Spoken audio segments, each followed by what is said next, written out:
my name's Aaron. I've been in the cybersecurity industry, IT industry for about 5 years now. I got my start in the military, so I was in the U.S. Air Force, and my path to cyber and IT was a bit unusual.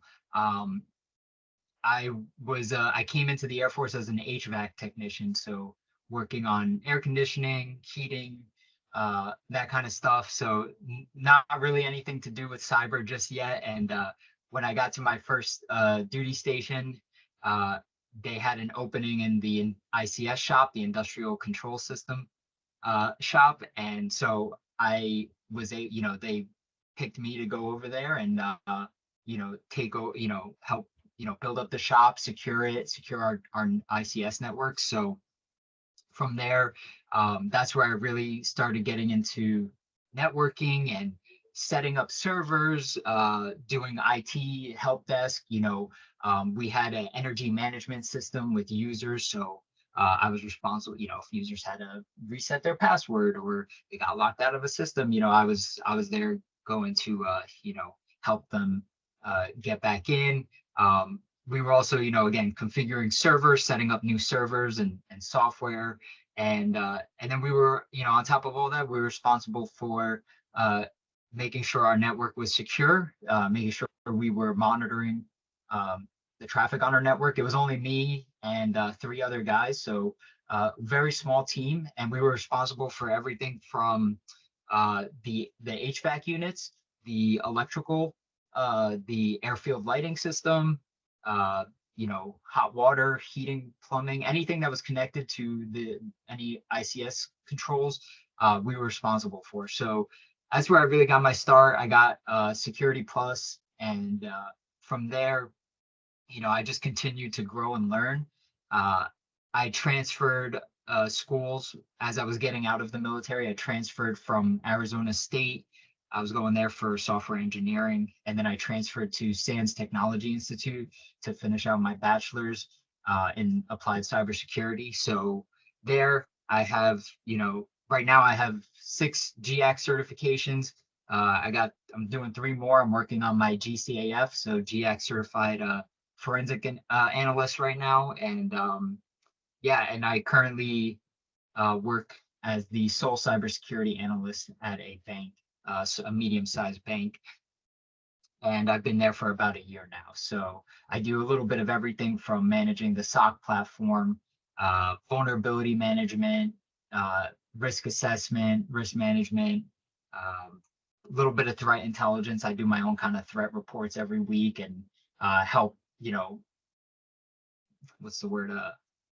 Help kind of uh, tweak our SIEM and XDR systems Right. for alerts and detection. So yeah, that's basically about me and my path in and how I got my start.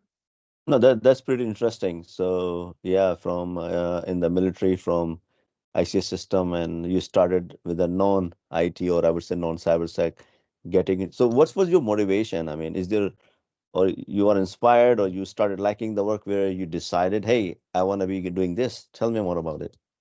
Yeah, so it's interesting. So a little, I've always been the person where, and I've been like this my whole life, where I start learning something or I see something I'm interested in, and I get really like passionate about it. I really want to learn something, and I've been like this since I was a kid. Um, but I was going to school for software engineering because I thought I'm going to be a programmer. I want to just, program and create things, and um, I found myself really lacking interest when I was in that again. And then as I was working inside, the ICS shop, I was getting really interested, really passionate about the stuff I was doing. I cared deeply about the work I was doing because I knew it was very important. Um, so as I got deeper and deeper into the field, I started realizing I really love this stuff. And I loved it because there was a never ending journey of like learning. There was Yep. I'm never done learning. Nobody knows everything, and no matter how many years, 20, 30 years you've still been in the industry, you still need to learn every day. And I Yep. think that's what keeps me uh, going, because I know at the end of the day, if I'm like sitting at home, I'm like, I could be learning something new. There's something new out there right now that I could be discovering. And so Right. yeah, that's really what drove me into the field.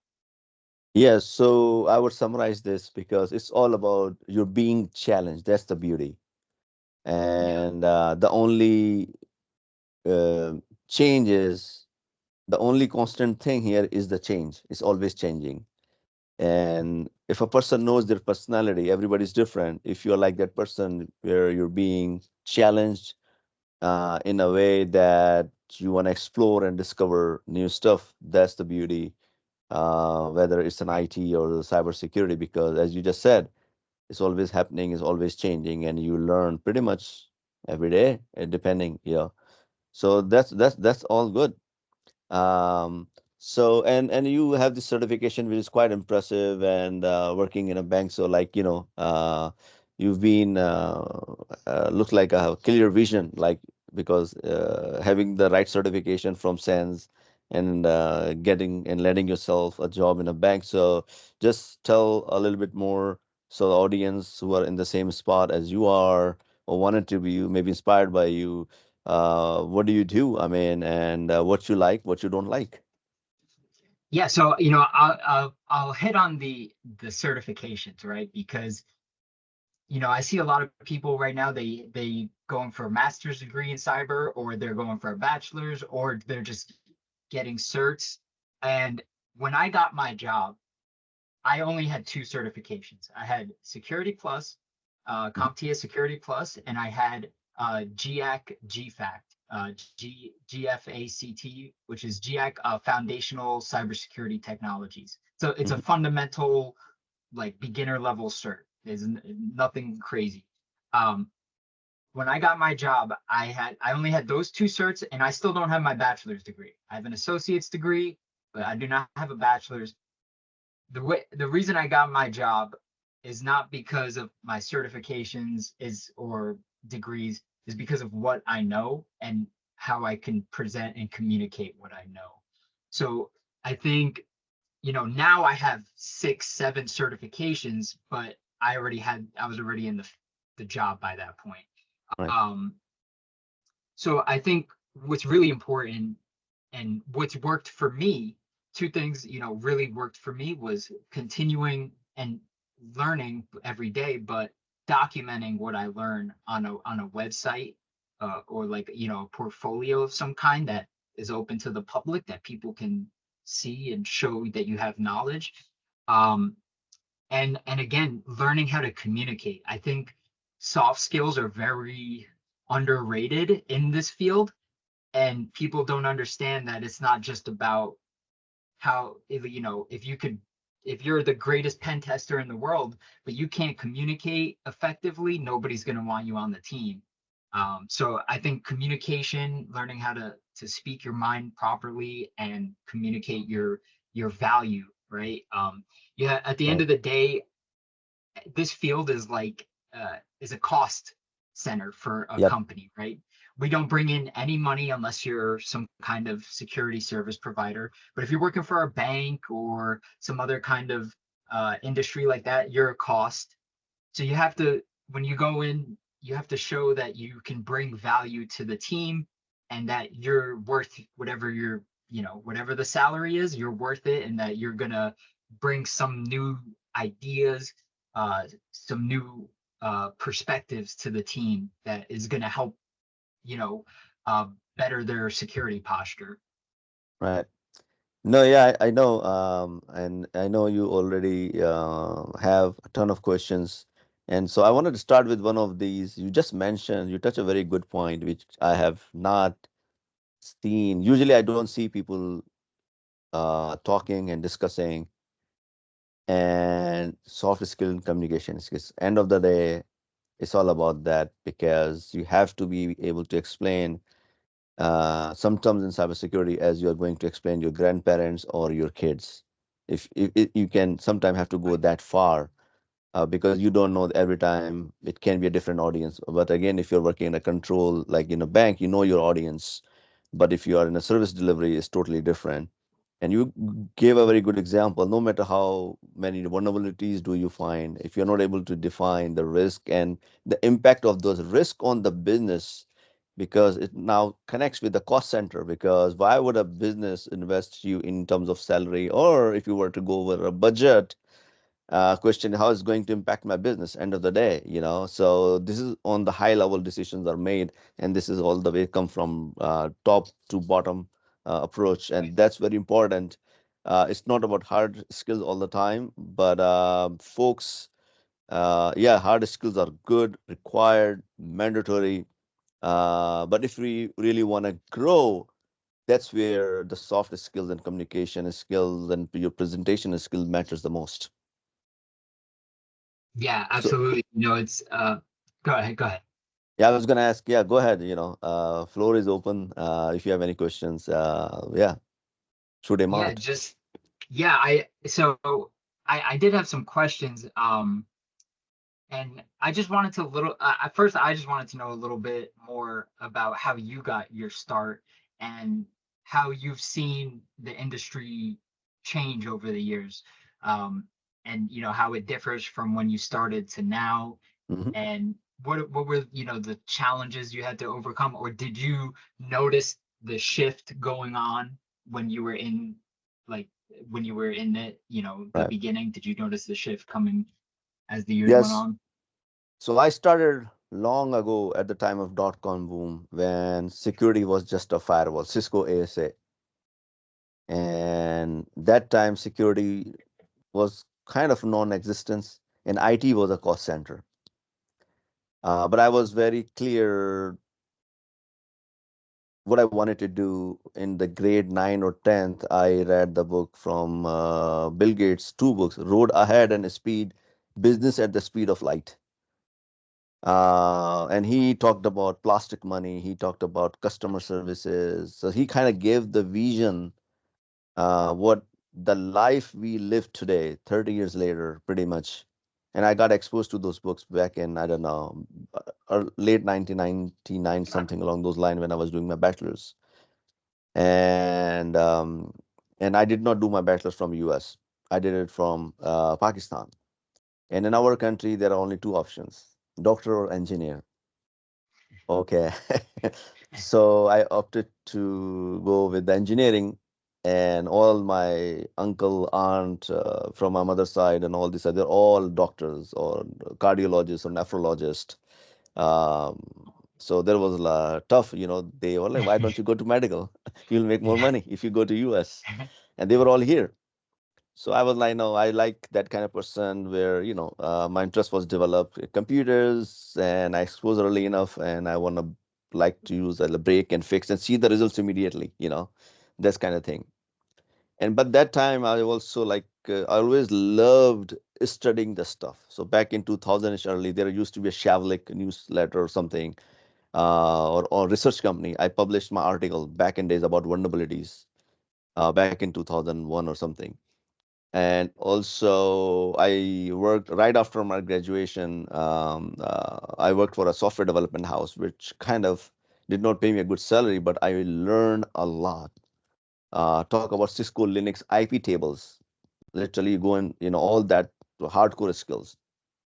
And when you're working with a software development team, you have to make sure your application is secure. Application security, what we talk about, I would got exposed back in days. Database security, I used to do it. And how do we do that? There was very minimum thing, but you could block all these things on the firewall. And you're supposed to just allow the ports which are required by the databases. So in 2001, SQL Slammer hit the whole internet, and 80% of the databases were down. And the database we were running in our data center, that data center was also impacted. But guess what? Fortunately, our database server was up and running because we did not open those UDP port. I think it works on UDP 1.5 or I don't remember, but and it has a TCP port for databases also. So that was only the Right. port open, and we block all the port. So data center was impacted, but our application fine, and we survived. So the point is that going back to the basics, knowing first you have to have your interest. Once you find the interest, then depending how deep, again, I always wanted to go deep into the product. That's what me, but I have many friends. They ended up into pre-sales or other area, which is all good. Everybody's interest. But that's my personal story, and I was keen to do more research. I used to write the stuff, and I worked in different countries, 3 different countries. Now I'm in US, and I used to speak a lot of event. I spoke, IEEE events, British Computer Society. So I always like to speak to events, and those when you go in and speak on a front on audience, you have to do a lot of homework because what if somebody Right. asks? That's the whole area where I can go on how to develop your skills. But when you're starting first, you're always scared because you don't know. So that also made me learn and stretch my knowledge to go beyond. Now, going back to your second question, how things have changed, right, from then and now. Of course, if you ask me today, I specifically use word cloud security. I don't use cybersecurity, and there's a big difference. But again, on the market, it's still there. It's kind of same, but at the same time, they're not same. No. As long as you have a hybrid component, that's it. Your perimeter has changed. Your line of defense has changed. If you are still in 100% data center, your perimeter and line of defense is firewalls and all those stuff. As soon as you're in 100% cloud, firewall do not exist. You do not manage those. Cloud provider does it. If you're in a hybrid, you still manage the firewall, but your front end entry is all identity. And that's the whole thing changes, and it can vary. But again, this is where cloud security and with the adoption of cloud, if you go back in 2016, companies have adopting cloud more and more. But I started my cloud journey back in 2011ish. So you can say I'm always ahead of the curve when it comes to these kind of technologies. I kind of sense it or maybe learn from the market, hey, what's coming, right? Then it's become very common after 3 4 years. That's kind of thing. And that's how the market is changing now. We are talking about more cloud security, and cloud security being the new security. Let's say people call it cloud security posture management, data security posture management, application security. As I said, it's very advanced when it comes to Kubernetes and clusters and all those stuff.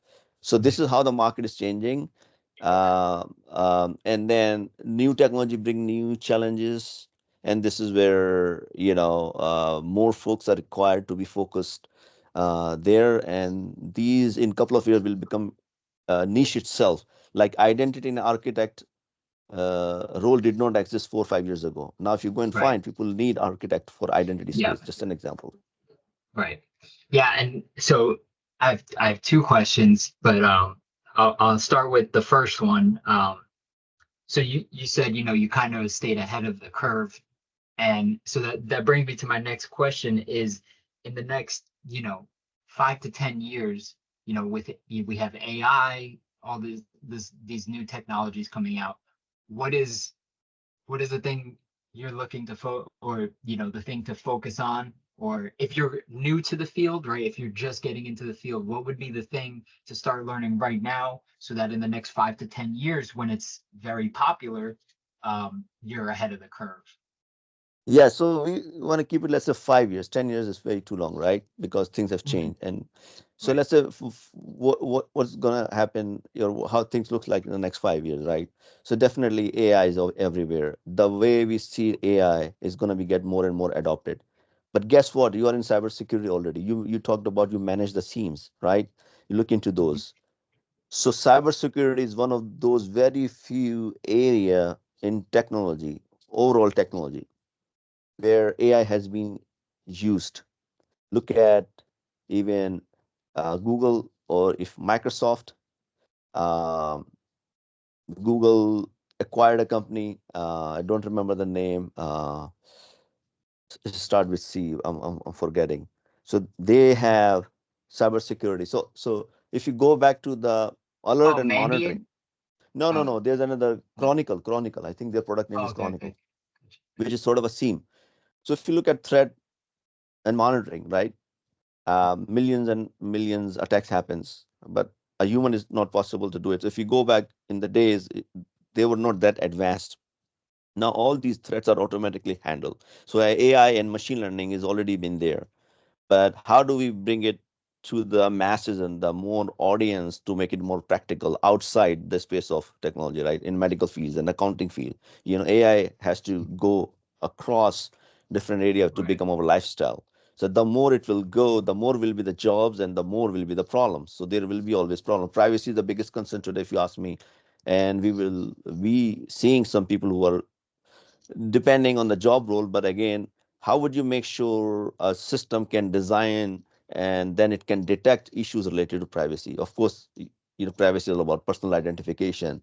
And we see so many apps today, they take your facial recognition. People use Snapchat, people use TikTok. But these platforms are collecting your whole facial recognition.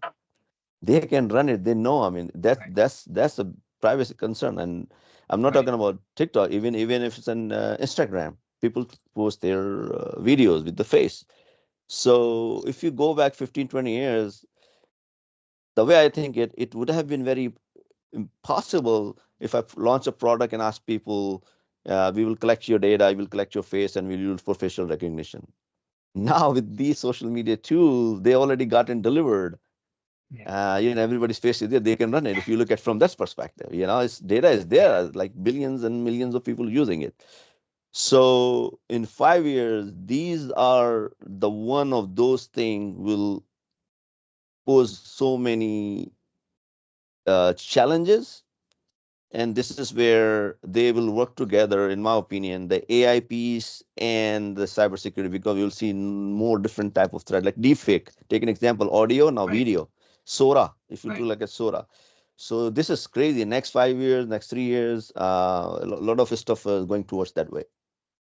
Right. Yeah. And just to put a little tangent on there, I just was messing with a open source text to speech tool called Tortoise TTS. It's on GitHub. It's an open source product where AI product where you can uh, generate your own AI voice, and some of the template they had was like Robert De Niro and Morgan Yep. Freeman, and you just type up a text file and then you have it generate. It takes like 15 minutes to generate a sentence, but it sounds like Morgan Freeman or Robert De Niro talking to you, and Yep. yeah, it's pretty crazy. Like it's all free and open source. So Yeah, and that's um, gonna go towards the deepfake, where right, I did a small educational video on my YouTube, where and this scam is happening. People will call you, yeah, pretend who they are, right? right, Then the verification system has to be improved. So yeah, I mean, a lot of opportunities and a lot of misuse going to happen.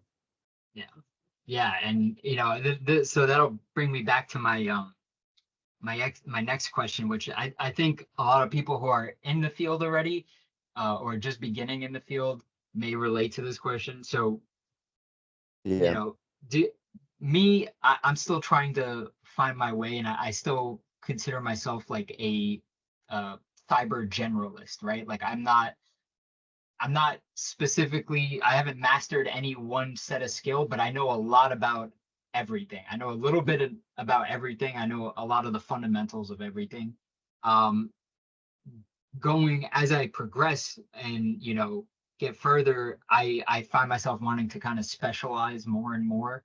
But then I also hear things where it's like, and I see job postings where it's like they want somebody who has five different set of skills. It's not just, unless you're looking for like specifically a forensic analyst or a threat hunter. I see a lot of yeah, job postings that are just very broad, generalized.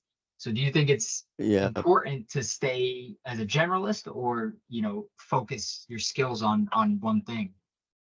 Yeah, that's a very good question, and I can bet you can only find from a podcast like this from experienced people. You would not find on any book. Maybe somebody put in the YouTube, I don't know, because this is a very legitimate question. This is very good, and it has. Let me help you with a couple of answers, because then it will help you decide which way you want to move it to. Because this is specifically in the industry.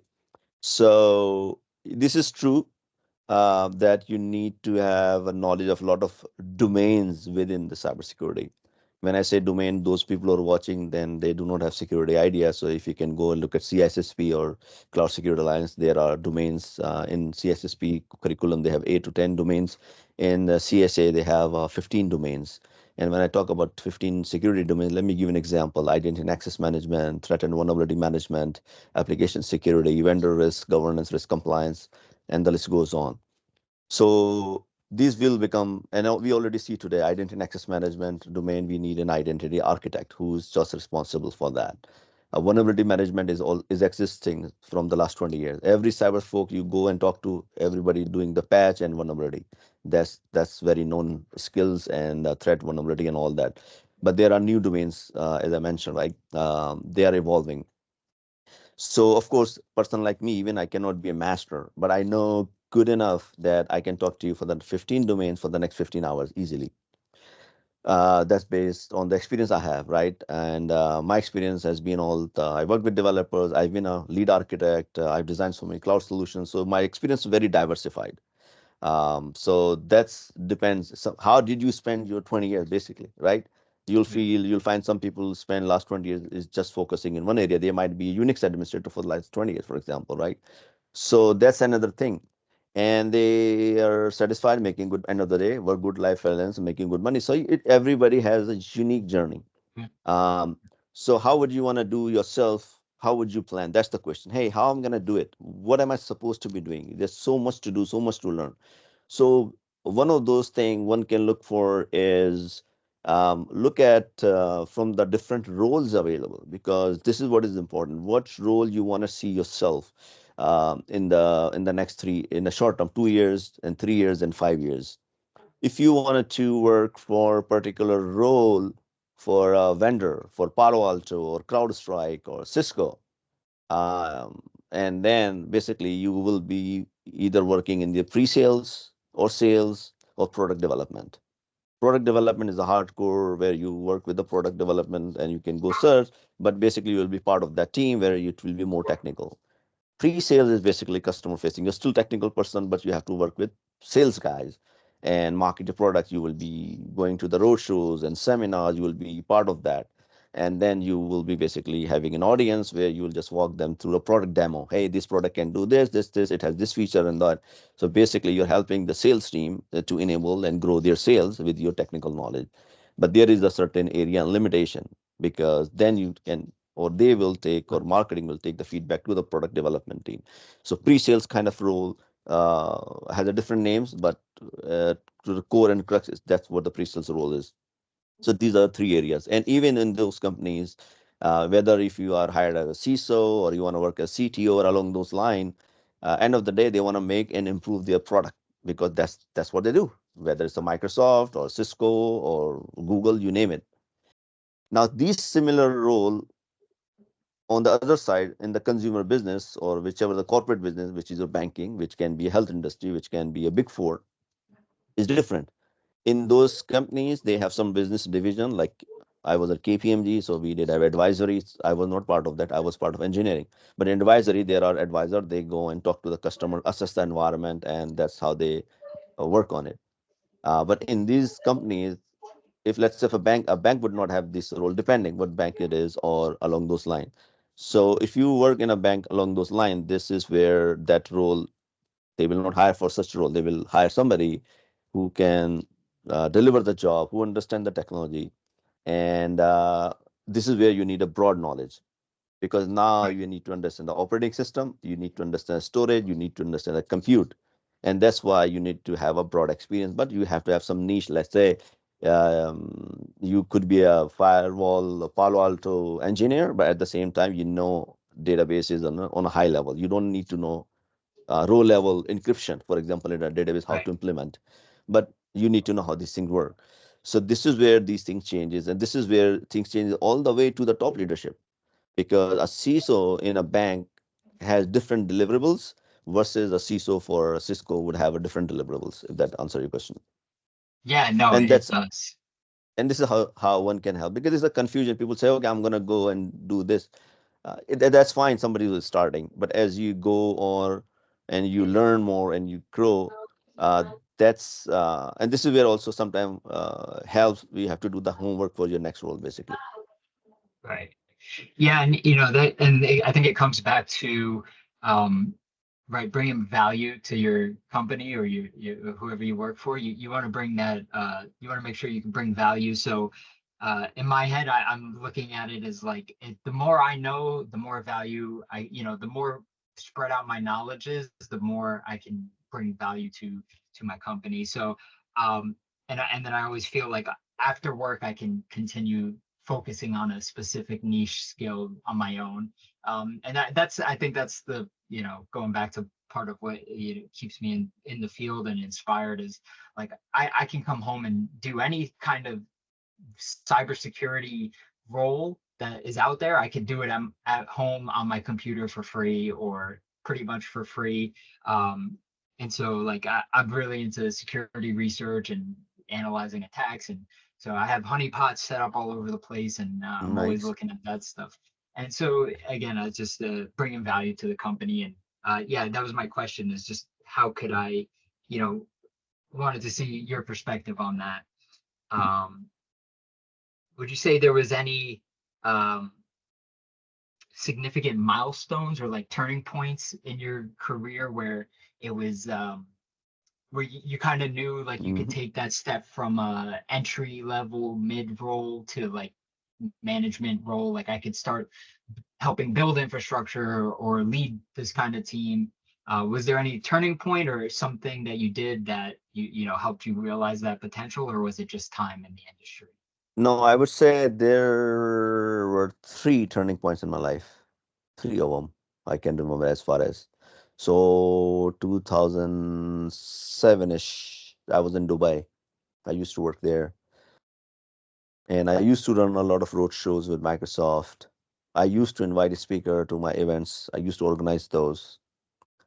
And at that time, consultant, I was part of the Microsoft community, so I used to get to meet all of them. So some consultant for Microsoft messaging product, they used to come for Emirates Airline email migration from Switzerland, and one was from California. So I met in one of those events, and they used to do this speaking sessions in Europe, and I was in Dubai. And when we got connected somehow, and then when they come, I invited them, and I hosted a number of sessions with them because they were there for like more than 6 months, so 3, 4 sessions, and we did PowerShell sessions there that time. That was new and interesting. So one of the consultant kind of helped me, and he was enterprise level because he was doing these large migration for 50,000, 60,000 that time. And he kind of gave me an advice that why you putting, he saw my effort and energy, and he said, you should be scaling up and you should be moving your skills for that market, the one he was doing. I was focusing on the small businesses. And he said, that's not worth your time and effort. You got all this energy and you have this potential. You better be focusing on that. So I took it very seriously and asked him what he would recommend and how, along those lines. I'm still in contact with them somehow, but so that was a turning point for me, which really changed my whole career. And I would say helped me where I am today because then I kept move on and move on, and I did very large scale projects. Sometimes I had fear, but once I've done it, I don't have fear of deleting one of the very big, like migrating somebody and being a lead architect and designing a system of 100,000 environments. Wow. So where you get two project managers, you get 18 or 20 architects working in your team. You don't like it's not like you're managing a people. It's like they are delivering what leadership is expecting. So in fact, my role was also more on a design and architecture. So that was another career changing thing when I was for a big four and I was leading that project, and that helped me work with all the legal compliance and all those people which I kind of worked for ITAR related project previously, but the exposure I got in that project was immense experience. Then I kind of learned, you could not just move a mailbox basically in the cloud without the permission from legal and all that. And it still happens today in those controlled environment. I'm sure in the banking also, you cannot just move the data. You Right. get fired basically. It's not that easy. Right. Um, and third one, um, what was the third one? Most recently one, I think I forgot. Big four one. The before. Um, um, yeah, I forgot the third one. There is one. No, If I remember, I'll just go. Yeah. sure. Yeah, no, that's great. See what else I got here. And so what are some of the biggest challenges you're facing in today's environments? Again, things are rapidly changing and moving Yeah. very fast. So what are some of like the challenges you're facing today and how are you addressing them? If I were to pick, I would pick, I think, two areas, and today basically. Mhm. One of them is data security, because you're in the cloud, you gotta make sure. So you have to do a um, data assessment or what data you gonna put in the cloud, basically. Even you, if it's a database level, it's a file level, and then what are the controls around there? Is the data classification has been defined? Is it regular data? Is it sensitive data? Okay, if it's sensitive, then how are we gonna find out? So in banking, you can have credit card is a very common example, social security number, but it goes beyond that. In health industries, Right, health related data, right, and where right, it's going to be stored. If it is going to be stored, for example, it can be stored in a Google Drive or OneDrive, right? People use those drives. Or right, is going to be stored in a database, the location of the database. If you spin up infrastructure and you set up your own databases or virtual machines, then your underlying blob storage or S3 buckets in AWS, are they secured? So data security is still, because end of the day, the motivation for the hacker is about steal the data. right. And this is how they Mhm, make it, whether it's a ransom attack or whatever, ransomware or whichever, right? mhm. So their motivation is steal the data. If you look at the breaches we had in 2023, so many health related and T-Mobile and you name it, like there were like Yep, MGM, the biggest one also. yep, So motivation is same across the board pretty much. So no matter what I do, if I'm not able to have good guardrails around securing the data, and before you secure the data, you have to do some assessment, right? So that's why some data type or some data which is supposed to be public. So you don't may not want to implement those controls and rule, and you have to have a different logical isolation there versus where you have. So that's one of those things. So I don't want to go deeper into that. yep, Second, if I were to pick application security, uh, so every interface to this data basically is through an application. Application is in a mobile app. We yep, use websites for learning and tutorial. I like using my MacBook or my desktop where I have to focus, learn. But for my everyday banking, I'm using an app. Uh, for anything similar, maybe the mortgage, maybe something right, else, I'm having that app. So whether it's a mobile app or whichever the app is, so application security, and that app is your hand is making connection to applications, servers, and all the ways collecting and fetching the data from databases. So I'm a user. I have the app, my device, but there is a component which is a middle tier, and then you have a database. So that particular middle tier is an interface, which is could be a web server or running on right, Kubernetes, and it's all public facing, because that's the yep, way cloud is supporting the business. Otherwise, nobody's gonna. So business gotta right, become time to market. They have to be productive. They have to launch the product quick and fast. Take an example right, for Tesla. Somebody hacks your account for Tesla, right? They control it. mm, So what are the controls and how do we make sure security is there? So application security and all those practices I'm sure you're familiar about OWASP and yep, SAST and mhm, DAST and pen test you're talking about.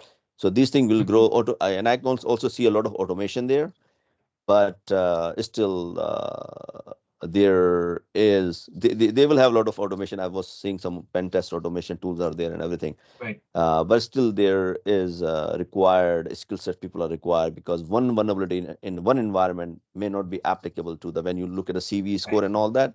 So this is right, where the knowledge is required. So those two areas I can think of that this is where the challenge is. And the okay, third challenge is AI and privacy, which we have not seen it yeah, yet. yeah, yeah, that's coming.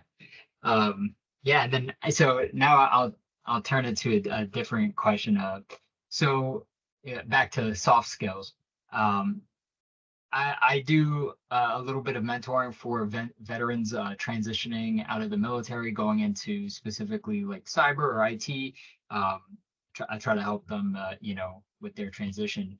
Um, I always harp on the importance of networking and building, talking to people in the field and being a part of a group, just like the ISC squared chapter we're in, and just meeting people and asking people questions and you know how I how can you know talk about how important it is to do that and in this field to meet people and ask questions and not just uh I think a lot of people struggle because they're expecting to do they're expecting to get a mentor, quote unquote, but then they're expecting a mentor to kind of give them a blueprint of how to get into the field.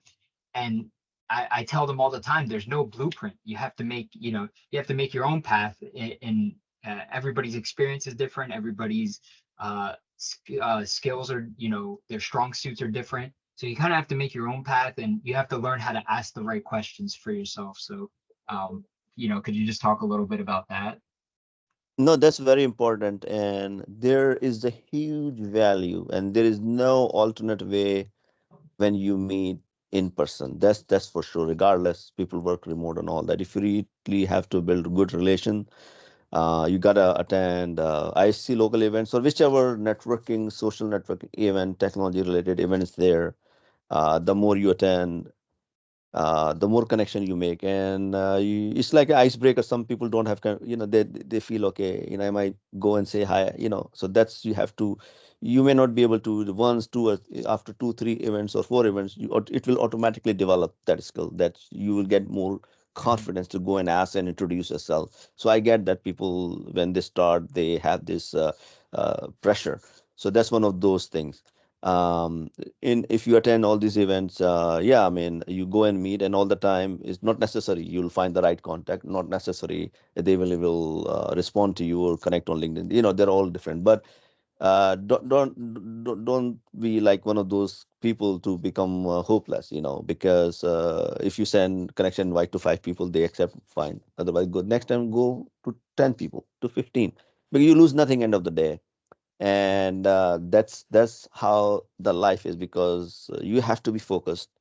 And especially even in the IC2 events, I've met people. um, I've seen there are people they know from before, kind of group, and they talk. This is normal human nature, and if you're new, go introduce yourself and ask. And may then don't be afraid to ask a question, because if you ask first time, may not be the right question, right? But after two three times, you will learn how to ask the right questions. And I have attended so many events last year, both ISC2 and ISACA. And I have not seen, like, I still think people are sort of shy, or not feeling that they, so that's, I think, they have to, like, get out of this and just ask. And maybe, I don't know, the chapter has to do a better job, because I've been into this situation. I'm not a known native English as you are, right? You were born here, so basically, for me. But it doesn't hurt. You go and ask any questions. And if you don't have a technical question, how ask them how did they start it, what make them motivated, what do they do in their job. So these things can help, because it's a huge field, everybody has a unique experience. And you're right, there's no blueprint, but there is a blueprint as well, which I will just tell, if your people are there, also baseline. And I have ton of videos even on my YouTube. I talked about, somebody wanted to start with fundamental. If you have zero knowledge, if you just know how to use the phone and all that, if you have never done IT, there are CompTIA IT fundamentals, there are so many fundamentals available, go learn about it, basic thing. But somebody who's doing help desk, for example, so they know computer storage and all the basic things.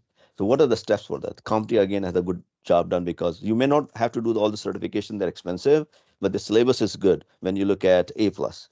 So you literally will learn pretty much everything. You go learn about the Cloud Plus. Cloud Plus, I think they have a shared responsibility model or basic components.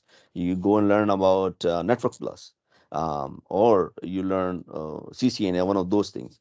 And then you have Security Plus, is tough one, but you may not necessarily have to the certification, but go and learn what is being there. And you may not want to start with the theory first. Go with the question at the end, and understand what question being asked and what is the answer and why that answer is right and why other three questions are wrong. So this will get you up to the speed and learning. Okay, what is the takeaway? This is, you can plan your study. So that's kind of a blueprint is there to understand, and you can spend 3 to 6 months to kind of understand all this stuff. And then next piece of advice is around the cloud. I will always say, learn the cloud. Don't jump directly into the cloud security, because cloud security no more use if you do not know the cloud, if you do not know the shared responsibility model, if you do not know SaaS, IaaS, as. So that's the concepts are very important, because when you're in security, then you're going to protect. Then you have this NIST framework, identify, detect, and protect. But what Mhm. are you going to do that if you are not able to identify? So that's why in the cloud environment, you have to identify, hey, this work on SaaS. In the SaaS environment, you're not even going to manage any VM at all. So these are the concepts. When says you maximum options, you have identity, you have data classification, threat hunting and monitoring. You do this is all SaaS based. There you have the tools. So you're not setting an infrastructure for SIEM and Sumo logic. You're just giving the tool front end, and you're doing a threat analysis, threat hunting, and the interface. You're looking at IP addresses, source, destination, IOC, C2C, you name it, whatever. So so there is a stack of fundamental knowledge. This is a blueprint is available, and on top of that you have multiple variable directions, which you can learn and go as you go, as you plan. So I want to talk about the blueprint, right? Right now the field is I is oversaturated with just people trying to not I don't want to use the word oversaturated, just a lot of people trying to come into the field, transition from different fields, come in, because right now cybersecurity is the hot topic, The right? hardest It's one. Yep, the yep. right, and everybody wants the the 6-figure job, fully remote, and cyber's the way to get it apparently. um so on, and you spoke on the certifications, right? I have a lot of people who I've spoken to who, they have Sec Plus, they have A Plus, Net Plus, and they still can't get a job. And I my things are that I tell them is, you have to separate yourself, because now I feel like there's too many people with Sec Plus and Yes. all the certs that you could think of, the AWS, the Oh whatever they yes. are. So everybody has them. So you have to differentiate yourself from the rest of the applicants. And so I feel like there's a blueprint, but there's also a piece of the blueprint where once you get that fundamental, like now you have to go off and do more. You Yes. can't just rely on the fundamentals Right. um, to get you there, because I don't think it works anymore. Nobody Yeah. care. I see people all the time, and they have the IT degree, the bachelor's degree, they have Sec Plus and AWS, and they can't get a job. And I say you have to do more. You have to put a website. You have to document your knowledge.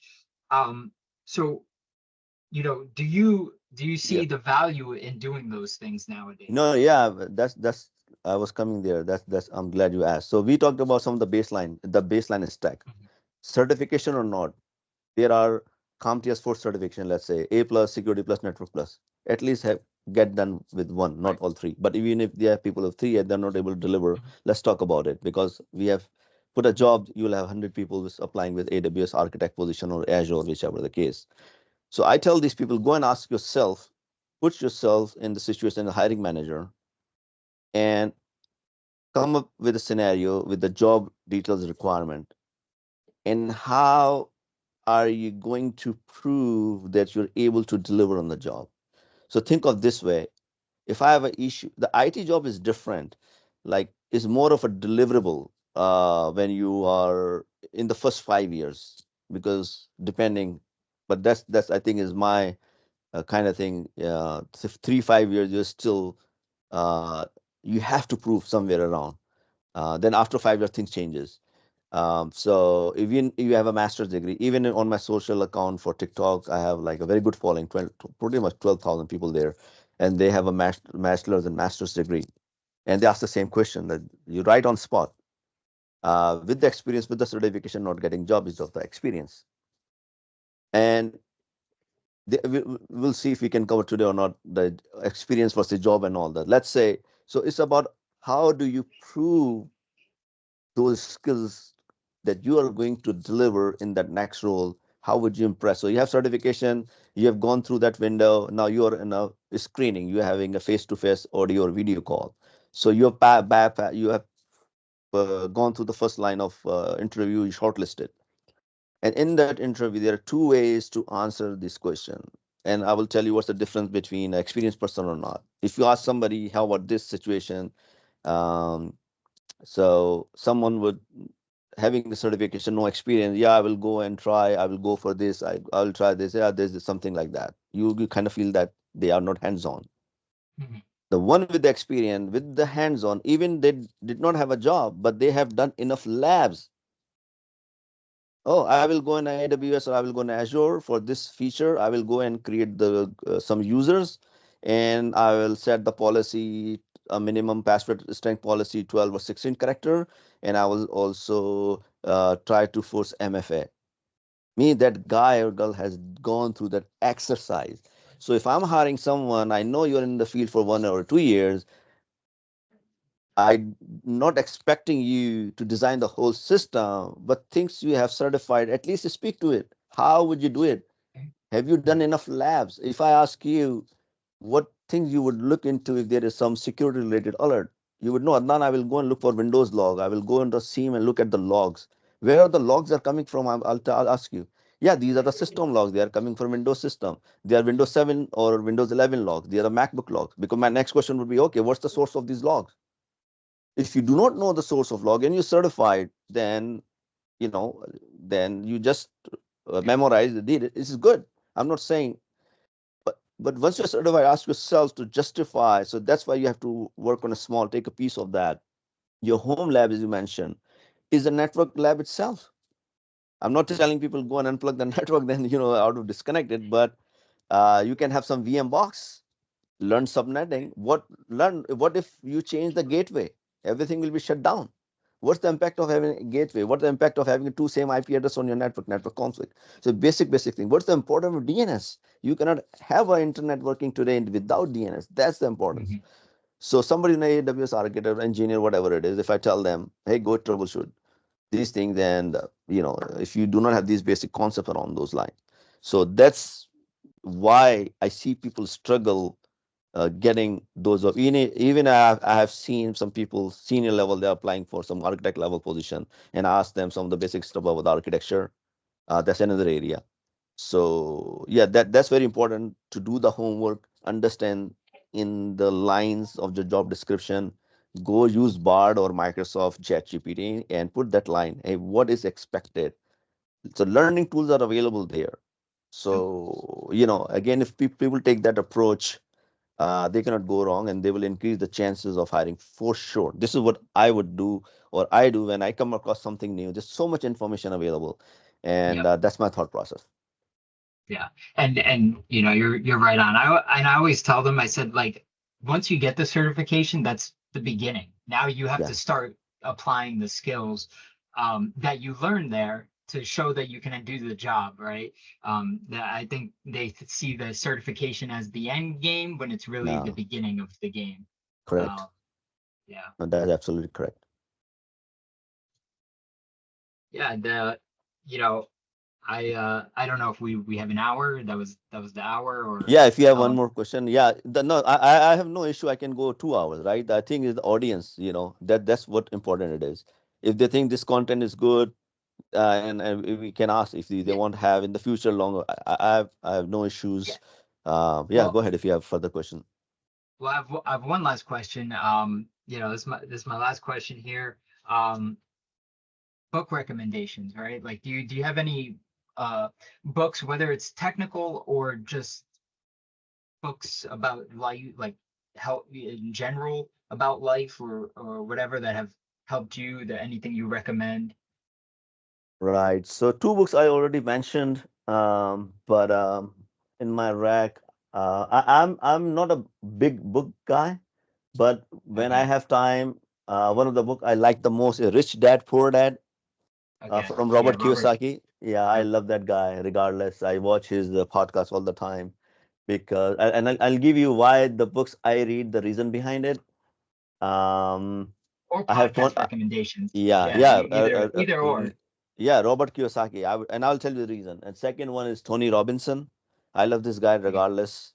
Um, and what else do I have here? So these guys, and on the internet, on the podcast, usually I also try to learn more and more of stuff which can give me financial sense. End of the day, what we are doing to improve our work-life balance, to become more, get to the point because we can have a more financial freedom. End of the day. So that's one of those things I come across because I told you about Rich Dad Poor Dad. He talks about all that stuff, things people are supposed to learn in their high school. So that's I've seen myself, and many engineers I have worked with, even the folks I work with today. I see that the people do lack that. Tony Robinson is a very good motivator. This guy's energy, man. I mean, that's just give me goosebumps. I mean, he's so Yeah. energetic. Whenever I see Yeah. him, watch him, his message gets like, yeah. So that's Yeah. the. I wish I can develop that sort of energy, that sort of thing. Me too. So Me too. yeah. So and again on the books also, even career related books important. I took if somebody's companies can sponsor some of those good management courses or along those lines, Sans do have that. Some leadership course I took last year, that how do you present to the leadership around the management security, that was good. So even in the area of technology, we were talking about certification all the time, but there are like learn some of those programs, they also help because idea is that it gives you a different perspective of thinking. So that's why you want to push yourself outside your domain. That's also helpful. Sometimes I just go and read something sales related. I don't know, because your brain has to think. Your brain is a Right. beautiful, no matter where you put in. So that's why. Yeah. And yeah, just one thing I forgot I wanted to add also. If you can, somebody depends everybody money and budget to travel. I like to travel. So far I've been to 14, 15 countries. Wow. Wherever I go, I challenge myself. My only motivation, I land in a country, I don't know the people, I don't know culture, I don't know the language, I don't know the food. So that's first 24 hours kind of thing for me. And then every country is different vibe. But that's something not is in US, because in US pretty much everything is same wherever you go, right? Hmm. So that's kind of pretty much all Northeast. West Coast I started exploring. I was in Grand Canyon in November Yeah. something. I loved it, man. That was like Yeah. unbelievable experience. Yeah. Beautiful place. So these things are important, right? So the idea is that books, podcasts, some things you are not doing 9 to 5. Do different. So have a Right. different, yeah. And when you go back to social networking meeting, when you meet people, I'm in a different industry, you're different. So that also helps you learn. Hey, what you're doing? How do you do these things in your banking industry versus manufacturing versus the health and retail? So that also helps Right. because you learn from people. Yeah. Yeah. Absolutely. Absolutely. And that's the other thing I always say, speak with people that are not doing what you do, because you never know, what might, come of it. You may learn you'll definitely learn something, and you may be interested in it. You may want to, hey, maybe I'll go down this path, or maybe I'll start looking into this stuff. So So yeah, I always. let me ask you a question before we wrap up. You Yeah. mentioned mentoring veterans, and you've been into the military and all that, right? Um, um, Let me ask you, and I see this is a very common path that they take. from military and go to the cybersecurity. Of course, government supports them with the education and everything. Critical thinking, that's an important piece.